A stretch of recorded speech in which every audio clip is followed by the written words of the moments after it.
희귀 질병들 가운데 길포드 증후군이라는 병이 있습니다. 길포드 증후군은 성장하지 않고 성장을 멈추는 병입니다. 또한 이 병은 성장은 멈추는데 세포가 노화가 되는 것입니다. 그러니까 세포 조직이 빨리 늙어버립니다.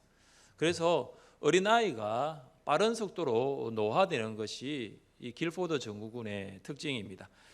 길포드 증후군을 앓고 있는 10살 원기라는 아이가 방송에 나온 적이 있습니다. 10살 원기라는 이 아이의 키가 1m밖에 안 됩니다. 근데 체중은 얼마냐면 13kg입니다. 그런데 10살 이 아이의 신체 나이는 얼마냐? 80이에요. 그러니까 성장이 멈출 뿐만 아니라 세포가 급속도로 늙어 노화된 것입니다. 원기는 돌무릇부터 길포드 증후군을 앓게 되어서 성장이 멈추고 노인이 되어가고 있었습니다. 성장을 멈추어 버린 원기를 바라보는 부모의 마음이 어땠을까요? 원기의 부모는 미국까지 달려가서 임상약을 받아오고 전기 침 치료도 받게 했습니다. 그러나 아들이 나을 수 있게 하는 치료법은 되지 못했습니다. 사랑하는 성도 여러분, 우리는 성령의 역사하심으로 마음의 문을 열게 되었고 예수님을 믿어 거듭났습니다. 영적인 죽음에서 영적인 생명으로 태어난 것입니다. 영적으로 출생한 것입니다. 출생은 성장으로 이어져야 합니다.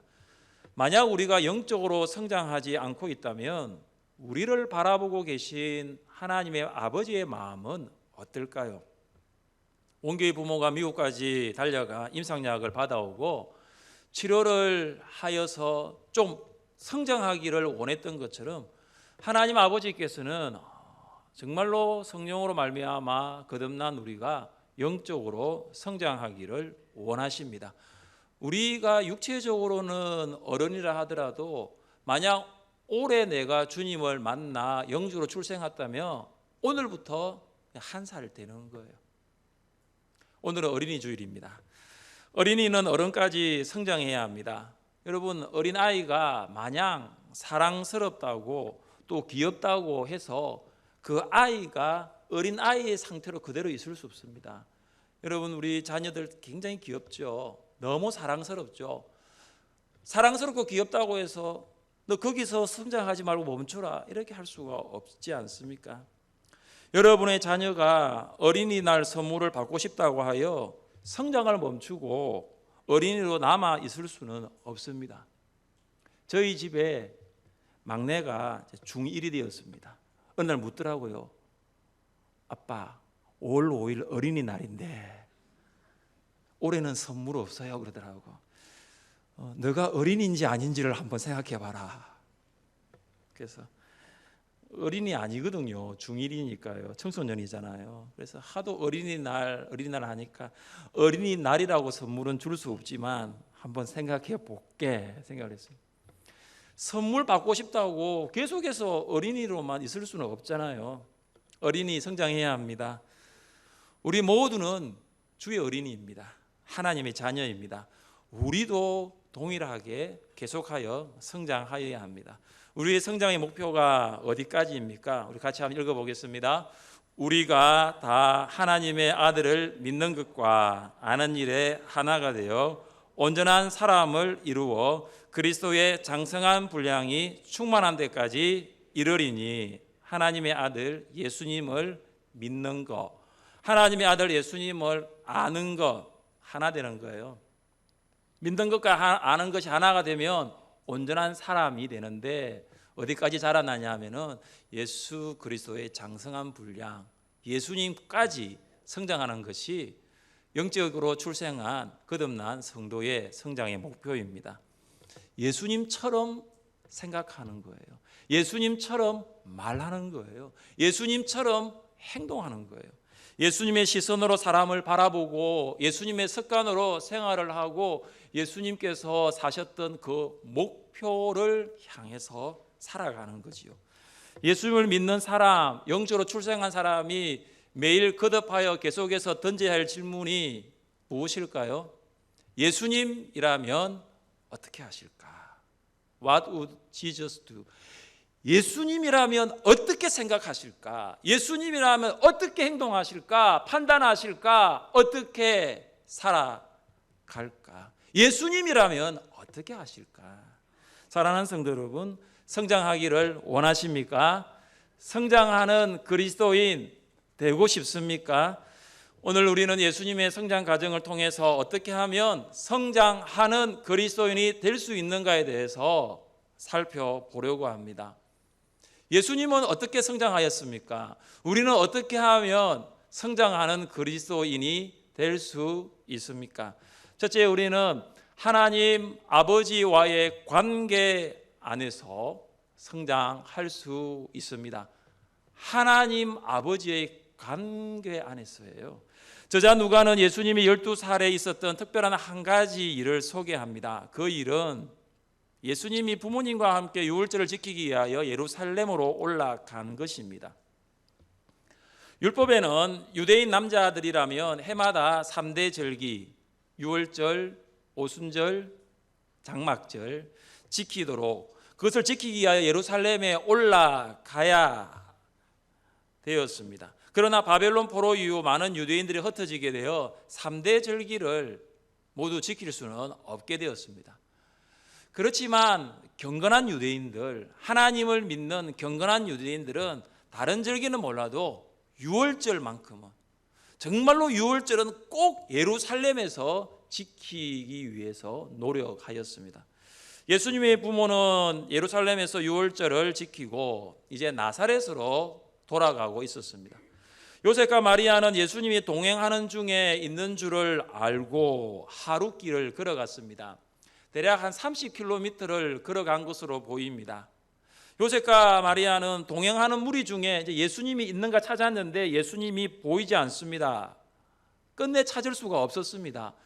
여러분 한번 생각해 보십시오. 어떻게 부모가 아들을 잃어버릴 수 있을까? 어떻게 요셉과 마리아가 예수님을 잊어버릴 수가 있을까? 어떻게 이런 일이 일어날 수 있을까요? 유월절에 참석하는 사람들은 보통 팔레스타인의 도로 곳곳에 출몰하는 강도들로부터 보호하기 위하여 무리를 지어 다녔어요. 여성과 어린이들은 무리의 가장 앞에 서고 그 다음 어른들이 서게 되었습니다. 예수님의 나이가 12살이에요. 12살이 되니까 예수님은 앞에 가도 되고 뒤에 가도 되는 거죠.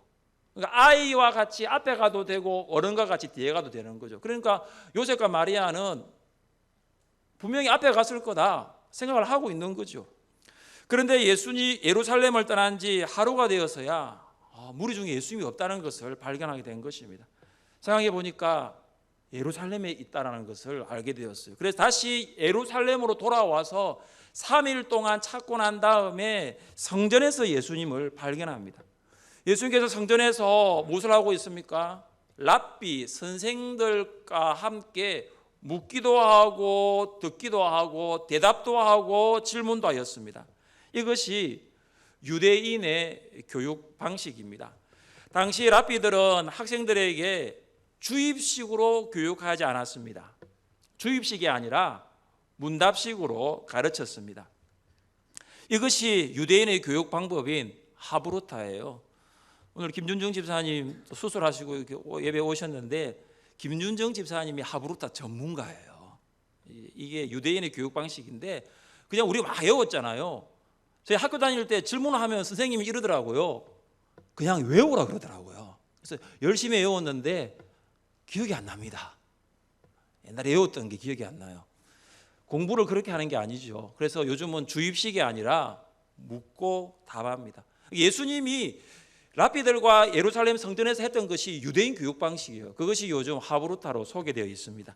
요셉과 마리아가 예수님을 보았을 때 가졌던 감정이 두 가지예요.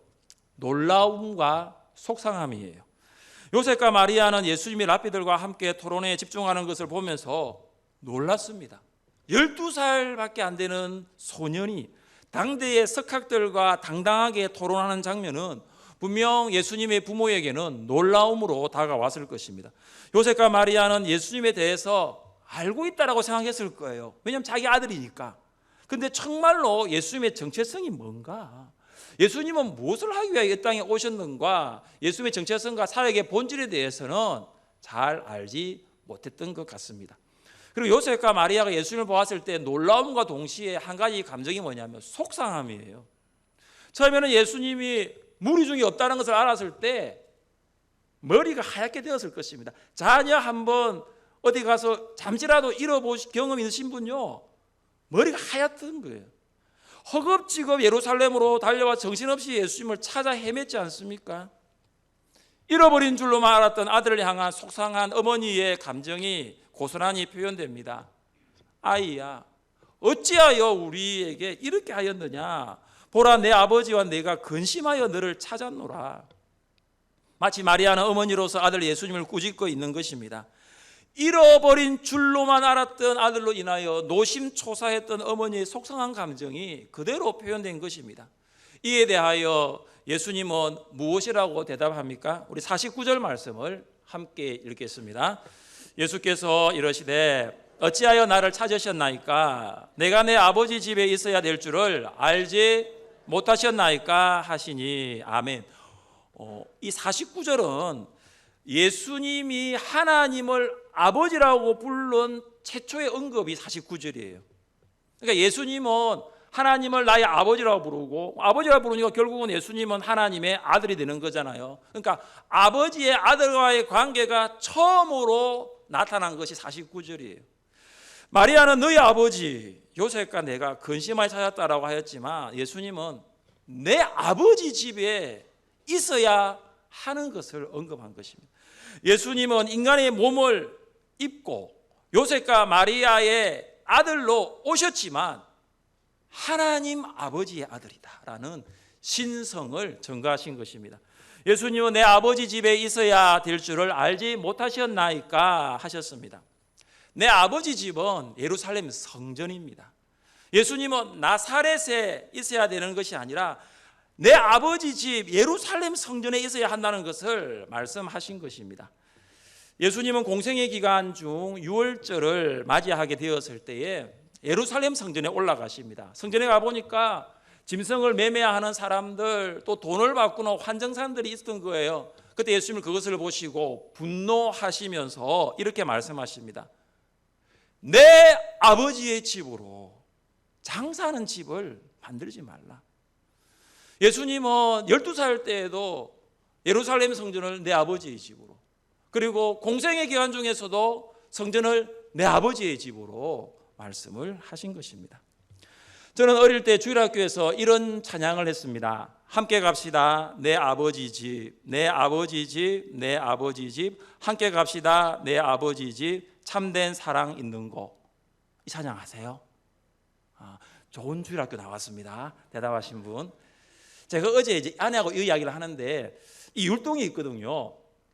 저는 생각할 때 함께 갑시다 내 아버지 집, 이런 율동을 제가 알고 있는데, 저희 아내는 함께 갑시다 내 아버지. 그래서 저희 아내는 도시교회 주일학교를 다녔고요, 저는 시골교회 주일학교인데 찬양은 알고 있는데 율동이 버전이 다르더라고요. 이 찬양이 이렇게 시작하잖아요.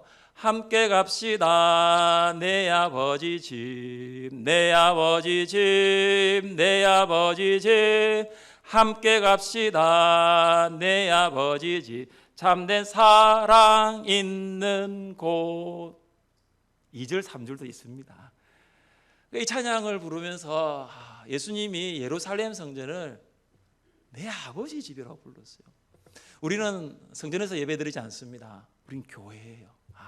이 교회가, 우리 하늘을 세운 교회가 아버지 집이구나. 그래서 일주일에 주일날 모여서 드리는 이 예배가 뭐냐, 6일 동안 세상 가운데, 가정 가운데 흩어져 있던 아버지, 하나님 아버지의 자녀들이 모이는 거예요. 모여가지고 아버지를 찬양하고 아버지의 말씀을 듣고, 또 아버지의 자녀들이 함께 교제를 가지는 거예요.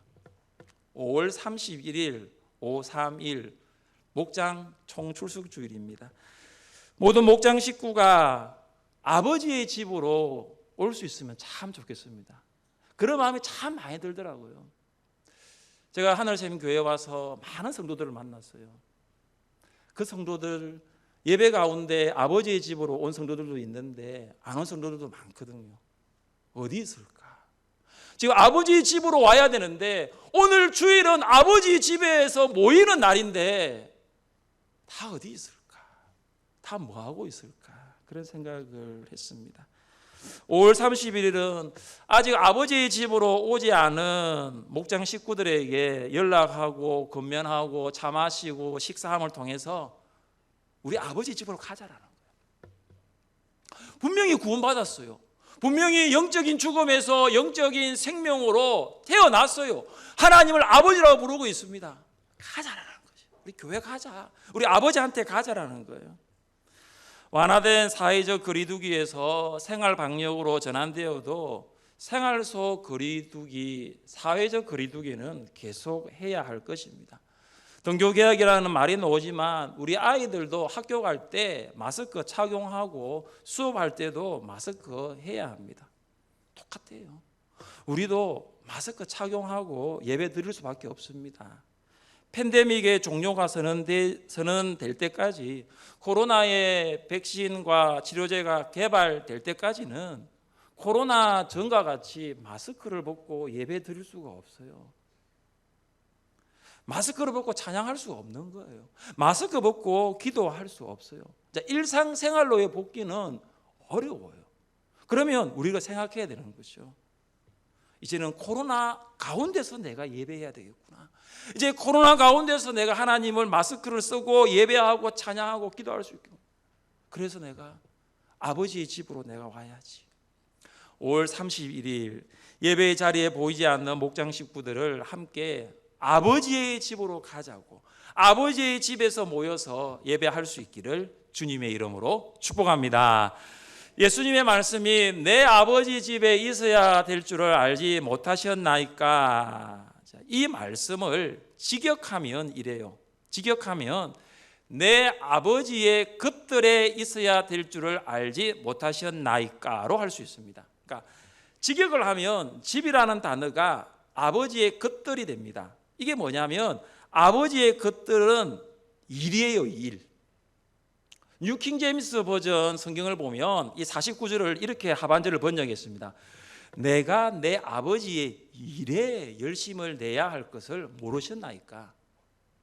그러니까 아버지의 일에 열심을 내시는 예수님의 모습을 봅니다. 그러니까 아버지의 집에서 예수님이 뭐합니까? 아버지를 섬기는 거예요.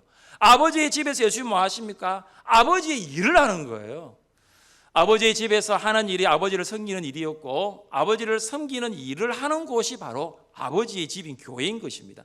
예수님은 전생애를 통해서 하나님과 관계를 맺었습니다. 예수님은 하나님의 아들이었고 하나님은 예수님의 아버지이셨습니다.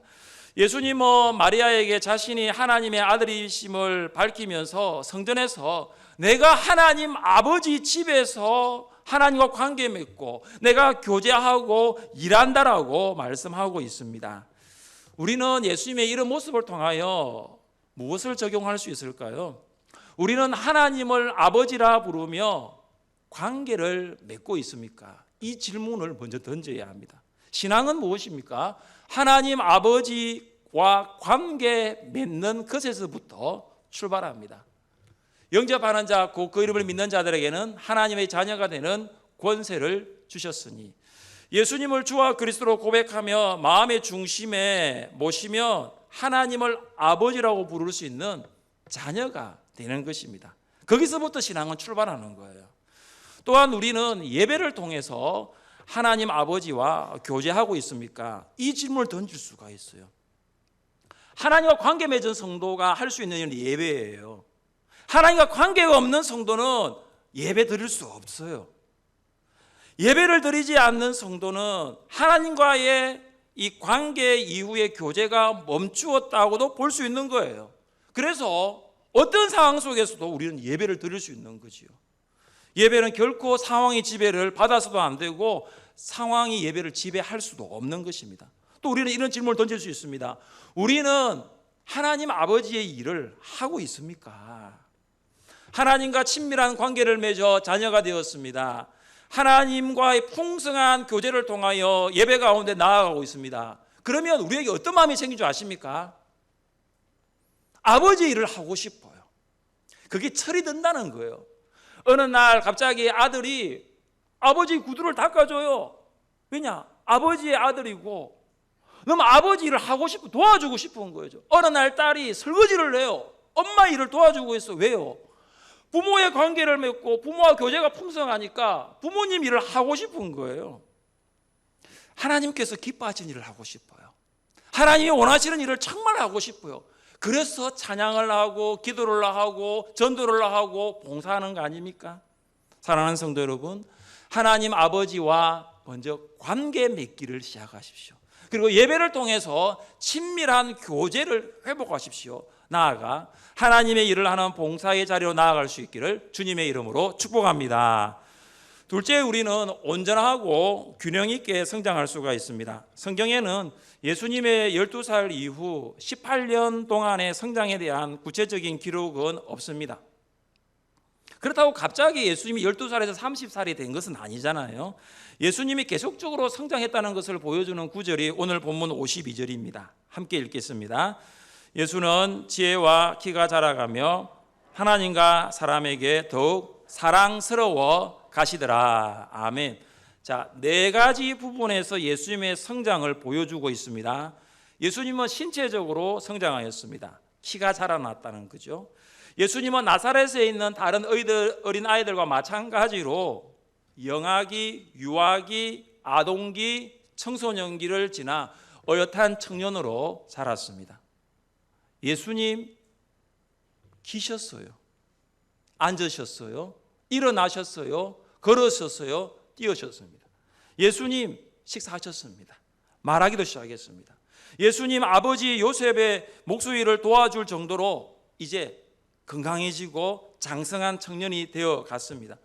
성경에 아버지 요셉의 죽음에 대한 기록은 없지만 아버지가 돌아가신 후 예수님이 가업인 목수의 일을 이어받을 만큼 신체적으로 자라났다는 것을 보여줍니다. 예수님은 지적으로 성장했습니다. 예수님은 키가 자라는 만큼 지혜도 자랐습니다.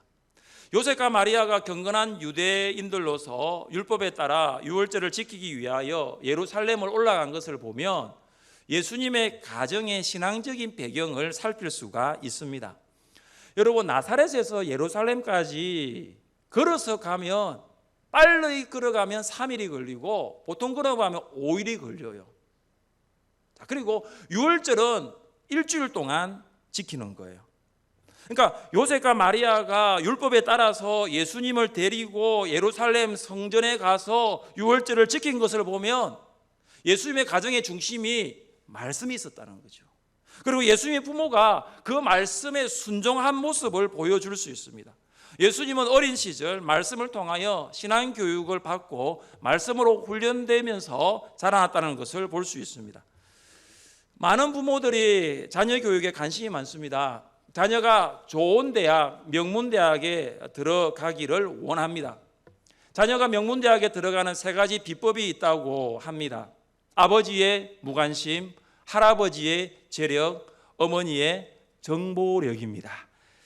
애를 너무 잡는다고 하여 비현실적인 말만 하는 아버지는 그냥 아무 말 하지 않는 게 도와주는 거예요. 몇 등급인데 말하면 안 됩니다. 몇 등 말하면 안 됩니다. 그냥 공부하도록 가만히 있는 게 도와주는 거래요. 요즘같이 불황인 데는 아버지 혼자 버는 것으로 빠듯합니다. 그래서 집안에 할아버지가 돈이 많아야 돼요. 그래서 할아버지가 밀어줘야 됩니다. 그래야 된답니다. 그리고 엄마는 뭐 하느냐? 학원 알아봐야 됩니다. 시험 출제 경향 알아보고 스펙을 올리기 위해서, 그리고 입학 사정 관제에 대한 모든 정보들이 발빠른 엄마가 캐고 다녀야 좋은 대학 들어갈 수 있습니다. 부모가 어떻게 하든지 자녀가 좋은 대학 입학하고 좋은 직장에 입사하여서 잘 살아가기를 원하는 것이 모든 부모의 인지상정입니다. 여러분도 그렇죠? 신앙을 가진 부모는 이렇게 생각하는 불신 부모와는 다른 생각을 해야 합니다. 다르게 접근해야 하는 거죠. 지적인 성장도 세상적인 방법이 아니라 성경적인 방법을 따라야 합니다. 우리 같이 한번 읽어봅시다. 여호와를 경외하는 것이 지혜의 근본이요 거룩하신 자를 아는 것이 명철이니라. 이 말씀을 하나님의 말씀으로 받습니까? 이 말씀을 하나님의 말씀으로 인정하십니까? 이 말씀대로 자녀를 양육하고 있습니까? 하나님을 경외하는 것이 지혜와 명철입니다.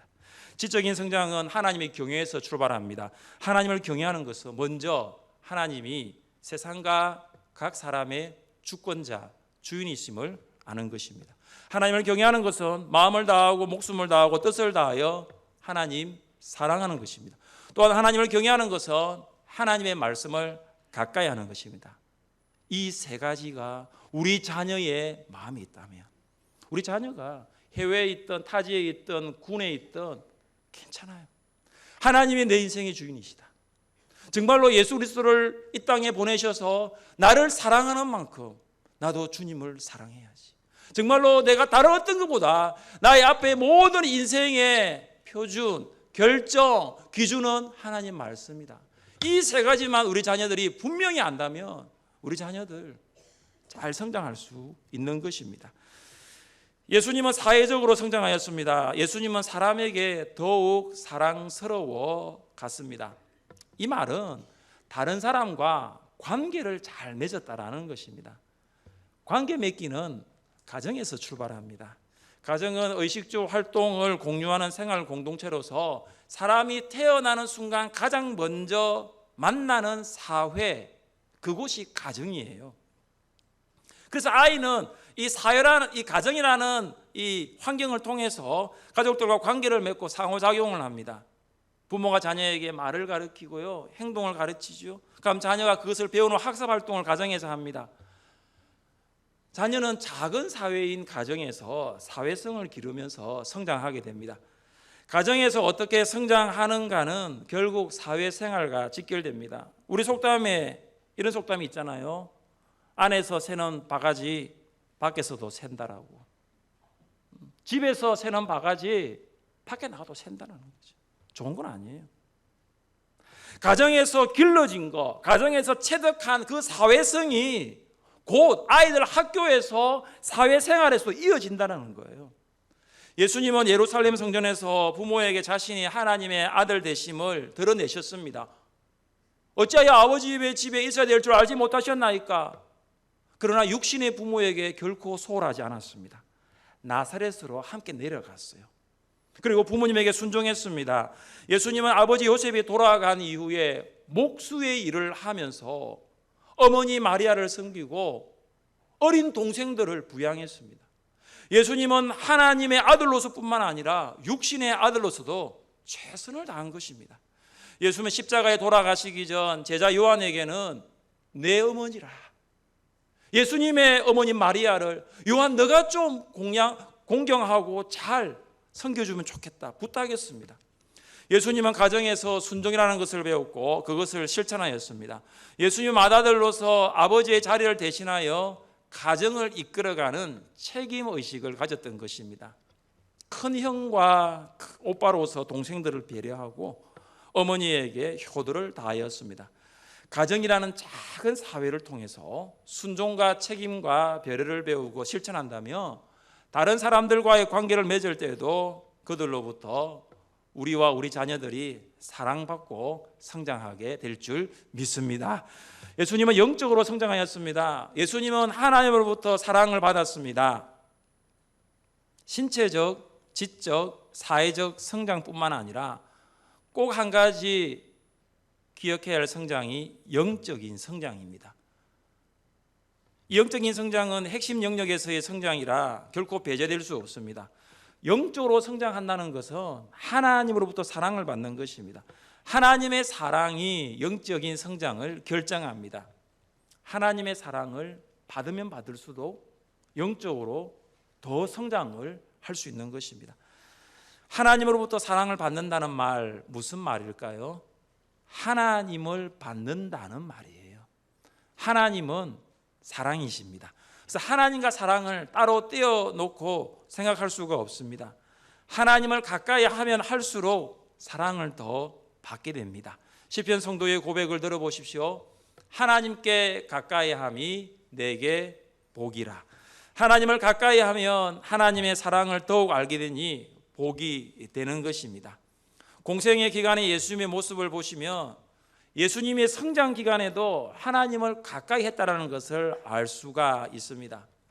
3살 버릇이 8까지 간다는 말처럼 예수님의 유년 시절과 청년 시절의 경건의 습관은 공생애의 사역까지 이어졌습니다. 예수님은 기도를 통하여 마음의 소원을 하나님께 올렸고 하나님께서는 예수님에게 말씀하셨습니다. 기도는 하나님 아버지와 아들 예수님을 연결해 주는 생명줄과도 같았습니다. 생명줄을 놓쳐버리면 무엇을 잃게 되죠? 생명 잃게 됩니다. 기도라는 생명줄 붙드신 예수님, 동일하게 우리가 붙잡아야 할 것이 무엇인지를 알게 해줍니다. 요즘 아이들은 과거의 아이들보다 성장을 하지만 그 성장이 불균형적인 성장으로 보입니다. 불균형적인 성장은 온전한 성장이 아닙니다. 정말로 많이 먹어요. 아이들 많이 먹는데 자기 좋아하는 것만 먹어요. 골라서 먹어요. 편식합니다. 체격은 정말로 큰데 뭐가 없냐면 근력이 없어요. 근력은 있는데 끈기가 없어요. 모든 것은 다 갖추었어요. 신체적, 지적, 사회적 성장이 다 됐는데 뭐가 없습니까? 영성이 없어요. 예수님은 신체적, 지적, 사회적 그리고 영적으로 균형 있는 성장을 통한 온전한 성장을 이루었습니다. 균형 있는 성장이 온전한 성장입니다. 예수님 어느 하나 소홀하게 하지 않고 성장하지 않으셨습니다. 모든 성장에 있어서 균형이 중요합니다. 균형의 상실은 그 성장의 중단으로 이어집니다. 사랑하는 부모 여러분, 먼저 여러분의 자녀들이 예수님의 성장 과정처럼 균형 있게 성장하여 온전한 성장을 이룰 수 있기를 바랍니다. 그렇게 하기 위해서 부모 되신 여러분들이 먼저 성장하셔야 합니다. 균형 있는 성장이 있어야 합니다. 제자훈련, 사역훈련을 하면서 다 부모님들이잖아요. 그분들 하신 말씀이 뭐냐면 집에서 성경을 읽으라고 그 전에 말을 했는데 먼저 내가 성경을 읽으니 아이들이 성경책을 가지고 같이 읽더라고요. 내가 먼저 책을 읽고 독후감을 쓰고 과제를 하니 아이들이 자기 책을 가지고 나와서 공부를 하더랍니다. 부모가 성장하는 만큼 자녀가 성장하는 거예요. 그리고 사랑하는 성도 여러분, 우리 하늘샘 교회 다음 세대가 예수님까지 성장할 수 있도록 기도해 주시고 격려와 사랑을 아끼지 말아 주시기를 바랍니다. 여러분의 기도와 관심, 사랑과 격려를 통하여 다음 세대들은 계속해서 성장할 것입니다. 계속해서 성장하십시오. 예수님까지 성장하는 여러분 될 수 있기를 주님의 이름으로 축복합니다. 함께 이 시간 찬양하겠습니다. 자리에 일어나시겠습니다. 성장한다는 것은 표현한다라는 거예요. 이 시간 찬양할 때에 다 표현 못해도 나 표현하리라, 다 고백 못해도 나 고백하리라, 다 알 수 없어도 나 알아가리라 찬양하겠습니다.